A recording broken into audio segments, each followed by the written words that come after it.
এখন যে রাস্তা আরম্ভ করছে আমরা কতজনে ঘাট দিছি, ঘাট দিয়ে কোনো মতো হওয়ার দিকে কিছু করাইছে, 12টা 1টা বাজি গেছে, আমরা ঠান্ডার দিন, বয়স্ক মানুষ, এরপরে তারা কাজ আরম্ভ করছে রাত্রে তাড়াতাড়ি করিয়া, এই অবস্থা তেল না কোথা দিছে ওই তো 1 ইঞ্চি, আমরা কইছি 1 ইঞ্চি কেনে, তারা কই 1 ইঞ্চি দিত, 1 ইঞ্চি দিলে তো লাস্টিং করতো না, 3 ইঞ্চি অন্যান্য জায়গা তোর। এর লাগে আমরা এই রাস্তার লাগি দুর্ভোগ আরম্ভ করছি, কষ্ট করিয়া। এখন রাস্তার অবস্থা ওই তখন ভাঙ্গিয়ে যার গিয়া, টুকরা টুকরা করে গাড়ি যাইতে সময় উড়িয়া করে চাকা উঠি যার।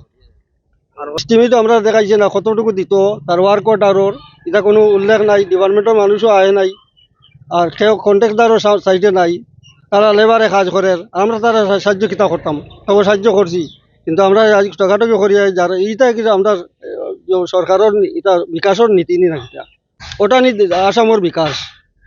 মুখ্যমন্ত্রী মহোদয়ের কাছে আমরা অনুরোধ, আপনার নিজে তদন্ত টাইম আচ্ছা দেখি আর রাস্তার অবস্থা আমরা দেখি, আমরা ব্যবস্থা করে নাই আমরা রাস্তা বন্ধ করে দিব। তারা আমরা বহুত আগে কইছি যে এস্টিমেট দেখাইবা লাগে, কন্ট্রাক্টর সাহেব কইছিল খালি এস্টিমেট দেখাই কইতে কইতে আমার রাস্তার কাজ পুরা শেষ হয়ে আসছে, প্রায় 3 কিলোমিটার কাম, এখন আধা আছে 2 কিলোমিটার কাম শেষ হয়ে আসছে, এস্টিমেটও দেখাই না। আর ফিস তো কইলাম দিলাম কত রকম তারা কইছেন 1 ইঞ্চি ফিস হইব, 1 ইঞ্চি না, কোনো কোনো জায়গা 1/2 ইঞ্চিও আছে, কোনো জায়গাতে কয়ে মতলাম।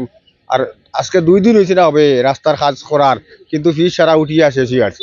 আর পাথর তো মেটেলিং তো মারছে মোটামুটি, এখন তো ফিস তো এটা অটোমেটিক উঠিয়ে যাবে, আপনারা দেখাত কিরকম উঠিয়ে যাবে, 2 দিন ঘন্টা ফিস করবার, আজকে 2 দিন হয়েছে ফিস করবার, ফিস সারা অটোমেটিক উঠিয়ে যাবে। কয়েকদিন আগে দেখছি যে না কাজটা পাথর তোর ফালাইয়া তারা ঠিক করছে, কিন্তু এখন কিটা করে তারা রাত্রে আইয়া কাজ করে যায় কি 2 নম্বরই কাজ করে, এখন হাত দিয়া উঠাইলে পিচগুলা পাক্কা বড় বড় চাক্কা উঠে যায়। এটা আপনার কাছে আমরা অনুরোধ যে আমরা রাস্তাঘাটটা একটু সুন্দর করে বানাই, গেলে আমরা ভবিষ্যৎটা বলা হয়, নাইলে আমরা এই রাস্তাটা কাজ করতে দিতাম না।